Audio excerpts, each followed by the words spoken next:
ভাবলাম তোমাদের সাথে এই টিপসটা শেয়ার করি, হয়তো অনেকেই জানো আবার অনেকেই হয়তো জানো না। আজকে যেমন আমি এখানে ফুলকপি ভাপা বানাচ্ছি, বা যে কোনো ভাপা যখন করবে তখন টিফিন বক্সের মধ্যে তো আমরা সমস্ত কিছু মাখিয়ে বসাই। তো কড়াই হোক বা যেটার মধ্যেই হোক, জল দিলে নিচে, তার উপরে আমরা অনেক সময় স্ট্যান্ড দিই।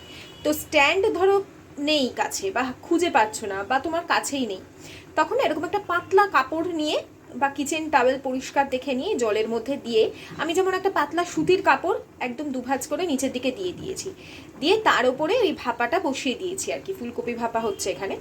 তো বসিয়ে দিয়েছি, দিয়ে ওপর দিয়ে একটা নোড়া চাপা দিয়েছি, কারণ আমার এই যে টিফিন বক্সটা এটা খুব একটা না টাইট নয়। তো অনেক সময় কি হয় না, ভাপার মানে এইটার খুব স্পিডে চোটে ওটাকে খুলে যায়। তো সেটা তো এটা চাপা দেওয়াতে হবেই না, তার সাথে সাথে কখনো জলটা দেখবে অনেক তাড়াতাড়ি শুকিয়ে যায়, সেটাও হবে না। খুব ভালোভাবে ভাপাটা কমপ্লিট হবে। যদি ভালো লেগে থাকে লাইক করো আর সাবস্ক্রাইব করো।